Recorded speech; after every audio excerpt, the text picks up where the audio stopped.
I don't expect everyone to understand that, and I'm not asking anyone to share it. But I won't apologize for it either. His voice dropped to something more intimate. You know what my mother told me when I was young? She said, "Son, man gives the award, but God gives the reward." I've never forgotten that. The Oscars, the accolades, the recognition, that's man giving awards. But the reward is waking up every day with purpose. Having a family that loves me. Being at peace with who I am and what I've done that comes from God. He paused, and something deeper surfaced in his voice. I almost became a preacher, you know, before acting found me. I found it. My mother saw something in me. She prayed over me. She believed I was meant for something. Acting became my ministry. Every role is a sermon. Every character is an opportunity to show something about the human condition. That's how I see what I do. He looked at Joy with an expression that was almost gentle. So when you ask if it's hypocritical for an actor to be a Christian, you're missing the point entirely. Acting is my calling, just like preaching would have been. I'm using the gifts I was given in service of something larger than myself. There's nothing hypocritical about that. Joy seemed frustrated that nothing was landing the way she intended. Fine. Let's talk about the work then.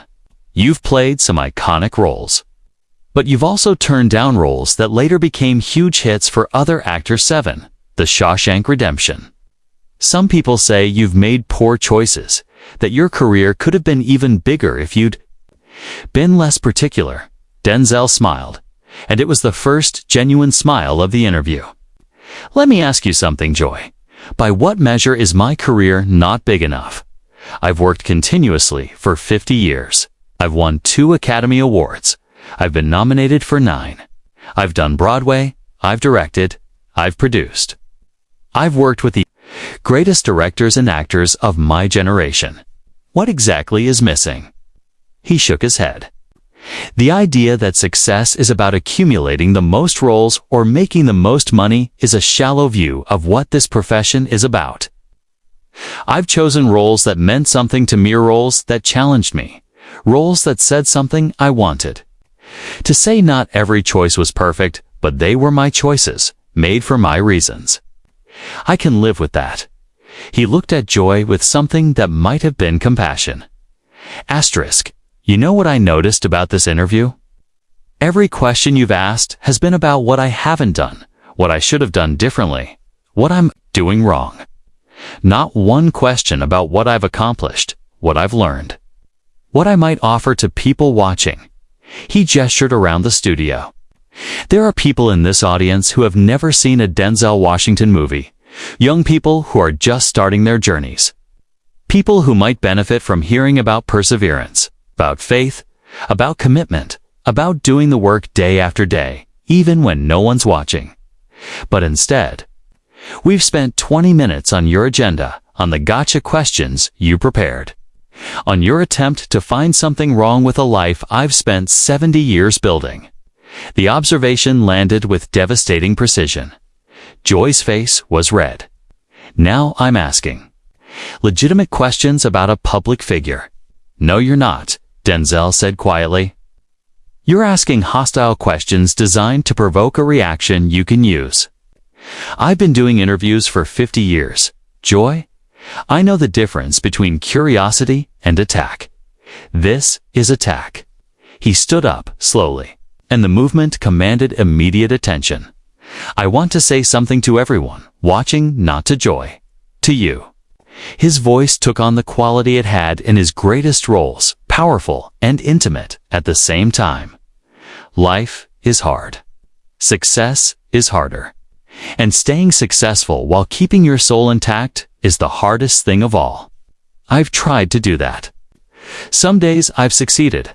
Some days I've failed. But I've kept trying. I've kept showing up. I've kept putting the work first and the ego second. He looked directly into the camera. To the young people watching, don't let anyone tell you what you can't be. Don't let anyone define your success by their standards. And don't let anyone convince you that you need to tear others down to lift yourself up. Do the work. Trust.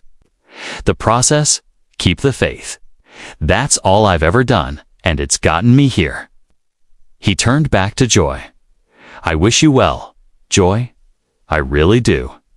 But I've said everything I came here to say, and I'm not interested in continuing this particular conversation. He began walking toward the edge of the set, then stopped and turned back. One more thing you asked earlier about my silence. On political matters, here's my position. In a world full of people shouting, sometimes the bravest thing you can do is whisper or stay quiet altogether. Let your life be your statement. Let your work be your argument. Let your character be your politics. He smiled, warm but final. I don't need to tell people what to think. I need to show them who I am. And I've been doing that every day for 50 years. The people who understand will understand. The people who don't, won't. Either way, I'll keep doing what I do. That's all any of us can do. And with that, Denzel Washington walked off the set of The View, leaving behind a studio that seemed transformed by his presence. The audience sat in silence for a moment, then burst into applause that seemed to go on forever. Whoopi was visibly moved. Sarah was wiping her eyes. And Joy Behar sat at the table looking like someone who had come to fight and had instead encountered something she wasn't prepared for. Not anger, not defensiveness, just the quiet, unshakable dignity of a man who knew exactly who he was. What had started as a confrontation had become something closer to a sermon. Denzel Washington hadn't defended himself so much as transcended the entire premise of the attack. He had shown that the best response to provocation isn't counterattack, but elevation rising above while somehow lifting everyone else with him. The aftermath of that interview would be discussed for years, not as a fight that Denzel won, but as a masterclass in how to handle hostility with grace. He hadn't destroyed Joy Behar. He had simply made her questions seem small compared to the life he had lived. And in doing so, he had reminded everyone watching why he was considered not just a great actor, but a great man. For those who had watched him bring Malcolm X to life with such fire and conviction, who had wept as Reuben Carter fought for his freedom, who had been both repelled and fascinated by Alonzo Harris. There was something deeply moving about seeing the man behind those characters. He was quieter than his roles, gentler, more grounded. But underneath that gentleness was the same steel that made his performances unforgettable. That was the real Denzel Washington, not the characters he played, not the awards he won, but the person underneath.